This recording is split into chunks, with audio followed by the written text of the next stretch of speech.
Greetings all once again. Welcome back to another episode of our championship with Oracle Red Bull Racing. We had a disastrous Monza race, which puts us back in P2 and Leclerc leading the championship almost by 30 points.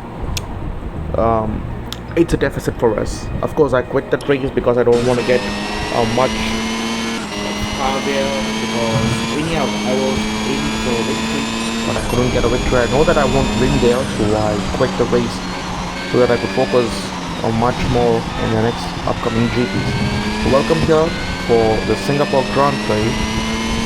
This is once again another street circuit where, I could say that Singapore is one of the circuits which I could feel confident enough to make sure that I'll be ending up on a podium places. So there you go for the Singapore Grand Prix, fastest first sector. Let's see how well it comes out for us. Getting a pole position is once again as important as like any street circuits. In fact, getting a pole position gives you an advantage in any circuit, not only in street circuit. Pole position plays a vital role in circuits like Belgium. Of course, you can overtake in Belgium. Plenty of overtake opportunities are available in circuits like Belgium, but and still, a pole position plays a very much important role because that gives a clean air, a clear view of the circuit ahead of you.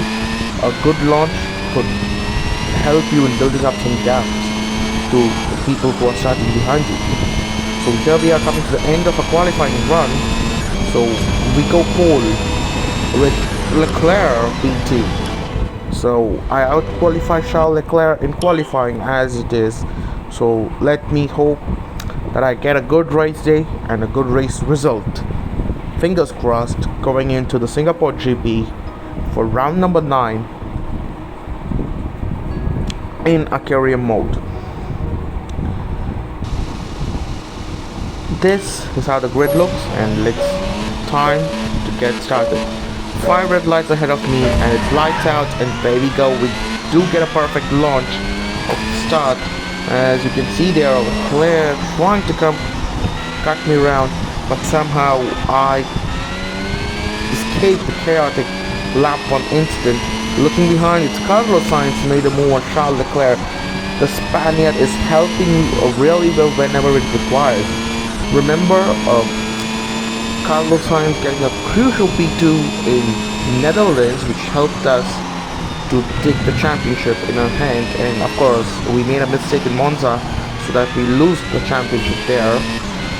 For the time being, I hope for the time being I can still bounce back with almost half a race calendar remaining. So there you can see even Sainz is pressurizing on me on the first lap. He's almost 1/10 of 100th of a second behind me, as that is pressurizing me a lot. The point is, Singapore is not a circuit where you fancy your chances to overtake.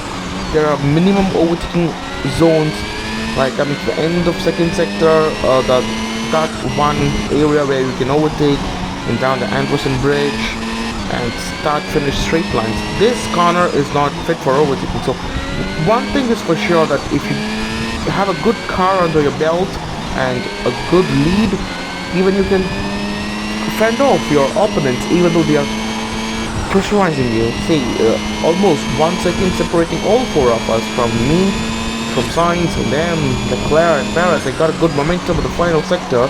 I might fancy my chance to build up a gap between me and Sainz. So as I'm doing it, I'm pulled almost half a second clear of Carlos Sainz, and once again clear of Charles Leclerc. Leclerc and Perez, it seems to be they are involved in a separate battle, as I'm pulling away from Carlos Sainz, pushing as Perez has backed out of the battle.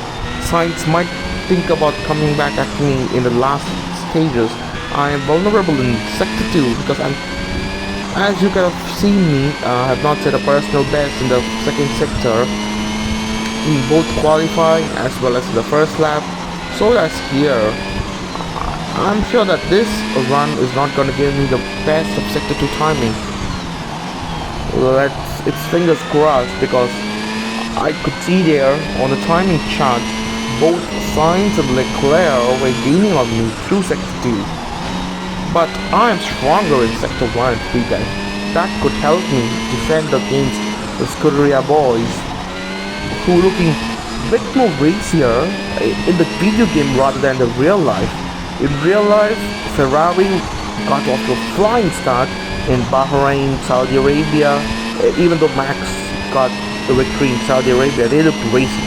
And Australia, their downfall begins from their first engine failure right from Australia. I would say from Australia, because Sainz beached it into the gravel trap in Australia, followed by a strategical failure in Imola, and then engine blowing up for Charles Leclerc in Spain, and the miserable year continues there. So, but in video game it is absolutely opposite to it. Only Red Bull can stop Ferrari here, because if I have taken Mercedes as my main car, I could still complete the contract, the requirement of the contract, but it would be a bit more difficult for me to fulfill it. So once again, the fastest first sector. Let me hope that I could get a fastest middle sector this time around. Coming to the end of the middle sector, the final straight before we enter the final sector, there you can see, no, I won't get the fastest middle sector. Sainz is quicker through the middle sector there, but I'm sure I have bagged my fastest lap, 1 point in the bag and 25 points for the race victory. I will win this Grand Prix for sure. Round the final corners of the Singapore circuit, we're about to get another victory under our belt. The only thing, I should ensure that I should throw out this victory in the upcoming Grand Prix. Still, it would be Leclerc leading the championship and Ferrari in the constructors lead. Sainz from Leclerc, Perez, Hamilton, Norris ahead of Russell, Ricciardo, Alonso, Ocon. Pierre Gasly is putting up some good performance, guys. He is absolutely putting some good performance.